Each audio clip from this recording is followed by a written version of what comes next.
Hey guys, welcome to the Massive Iron Channel. I'm Steve Shaw here with my beautiful, perfect, absolutely perfect in every way, girlfriend Fiona. Hello guys. It is Fat Week. Both of us lost 100 pounds. You lost over 100 pounds. I lost over 100 pounds. We both underwent dramatic body transformations. This entire week we've talked about fat loss issues, dieting issues. If you missed these videos, check out the previous 4. In this one, we're going to get a little funkadelic. We're going to talk about fat loss, weight gain, and sex. You know what that thing is? Yeah. It's a crazy topic, a little uncomfortable topic, but we both have been heavy, and now we both lost 100 pounds. So we're going to give you the real deal on what we have learned, some of the differences in the sex life. Before we get into this topic, guys, if you have any questions or comments, check out the link below. Come on over, submit your questions. The best questions turn into videos just like this. All right, we're going to talk sex, and I'm going to share some things when I was big, because before I was big, guess what? I wasn't big. That's how it worked. So I had a sex life before I was big and a sex life when I was big, and now I know we're old people, but occasionally... Okay, well, we're not oldie. I'm old. So before I'm gonna shoot you guys some real stuff here. When you gain weight, and gain weight to the point where we gain it, we're gonna talk about the fupa. You know what the fupa is? Fat upper penis area or fat upper vagina. Yeah, they say pussy. Fanny? Yeah. But you gain weight. One of the big issues when you become obese is you gain the extra fupa, the extra padding around your genitals. And as a man, and this is going to sound silly, but as a man, you can lose an inch, inch and a half, or 2 inches off your range of motion.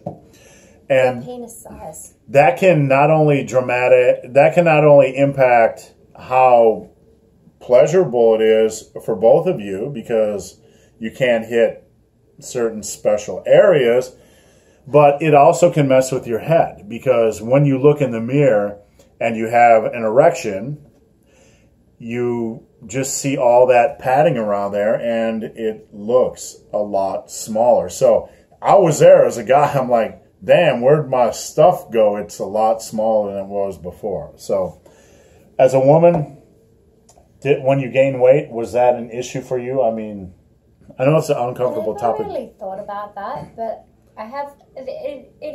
Seems inappropriate and uncomfortable, but you really do have women that actually do ask you these private questions in private, right? Because they're overweight and they want to know.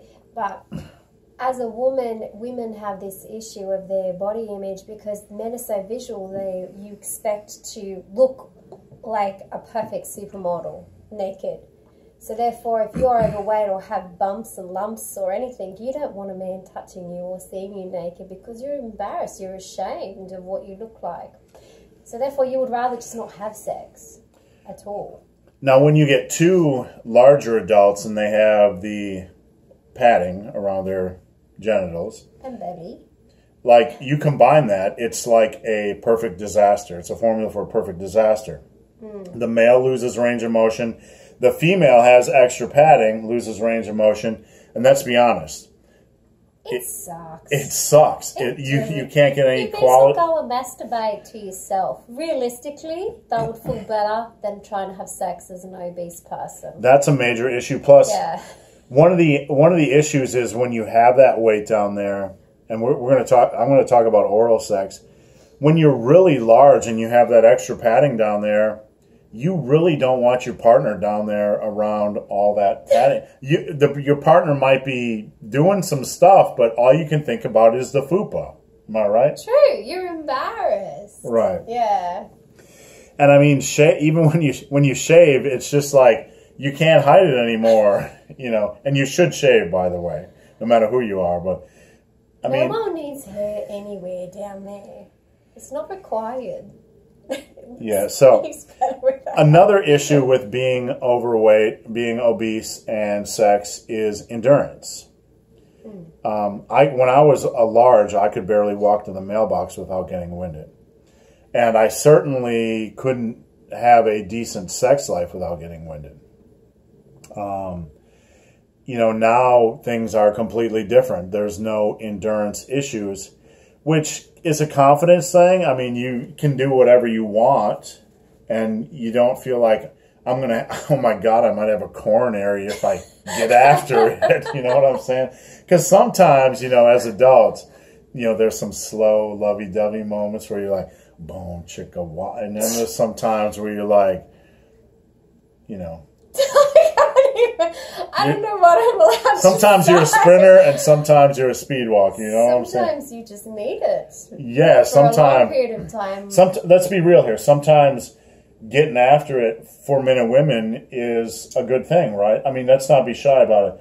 Like aggressiveness and powerful, that's not a bad thing. You don't want it quick either. You don't want it quick. You want it long. Right. You want it prolonged, but, you know, the idea that all women just want slow and gentle. Well, sometimes you get a little nasty. Yeah, sometimes you just want it like hard and heavy for a prolonged period of time because it feels good. But as a big person, and we're just being serious here, you can't do that. You can't do that because you're going to drop dead after like 20 seconds. And both of you will be quite unsatisfied, quite embarrassed. Yeah, and disappointed. Yeah. I'm going to tell you a story from... I met a person once who was with a man that weighed 600 pounds. And she told me they were married for 10 years. They never had sex once because of all the extra fupa.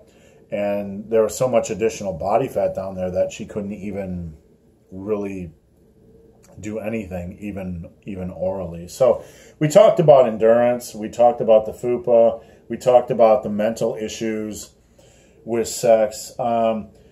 I'm going to address something that is a little bit odd, but like when you're in good shape and when you have endurance and you're strong and you're fit and you're not 400 pounds, there's just a lot more you can do, right? I mean... And you feel really hot and sexy doing it. There's a lot more you can do, and we're not going to get into gory details. We're not going to get into gory details. But there's just a lot more you can do. Positions, I mean, just some circus act, freaky stuff that, you know, you could never have done before. Like, you can't pick up your partner and hold it. Especially after a few bubbles. Yeah. You can't, like, just pick up your partner and throw her around. And I'm like... You're going to say, hold me upside down. I was going to say that, but...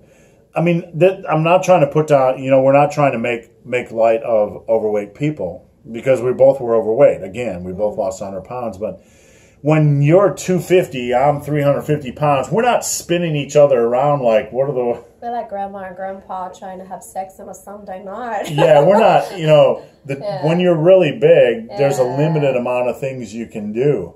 When you're fit and strong and at a normal weight, there's really an unlimited amount of things you can do. You can pick people up and throw them around and spin them around and turn them upside down and put them on your shoulder. I mean, you can do all kinds of crazy circus act stuff. And that sounds funny and that sounds like an exaggeration, but it's really not. If that gives you an incentive to lose weight, it's a worthwhile one. It is. It's definitely a worthwhile one. So, anything else we missed that you might want to talk about? Just go hard. Yeah. And look, I mean, life is short, and most of us, it's shown that women, the closer they get to menopause, the greater their sex drive increases. So women's sex drive actually increases from the 40s to the 50s on up to 55, 56, 57, or however until they have menopause. They get more active. Men, on the other hand, are getting chubbier, dad bodier, lower testosterone. The women's getting like, come on, get it on, boy. And the man's like, give me one of them Miller Lights. I need oxygen. So that's an issue. I mean, when you are in good shape and you're in good physical condition, your hormones are going to be normal. You're not going to have a decrease. Like if you're a woman and between 40 and 55, your sex drive is at its peak and you actually know how to have good sex, but you're missing out because of your weight and your conditioning, you're missing out on the best years of your life. And if you're a guy that's overweight and your woman has like this 15-year window where she's like, come on, big boy. Come on, big boy. And you're like, I need me some Cheetos and I can't even go 22 seconds without ejaculating. She's going to go mentally insane. You're missing out on the... Most adults are overweight by the age of 40. And that's really the years that sex is at its peak. Plus, you know what you're doing. You know what you want. You know what you want. You know how to please your partner. And you're generally not shy about what you want. You don't care at that age. You just say, I want this. No, I want this. And do it. Or get out of the bedroom, knucklehead. All right, guys. Hope this video has been of some help. This winds up Fat Week. Again, if you missed the 4 topics earlier this week, they weren't as racy, but they were still... They were awesome. They were awesome. So... hope this video has been of some help. If you have any questions or comments, check out the link below. If you've made it this far in this video and have yet to subscribe to my channel, please do. I'd appreciate the support. So, guys, as always, thanks for watching. Have a great day and have great sex. Bye, sexy people. Bye, sexy peoples.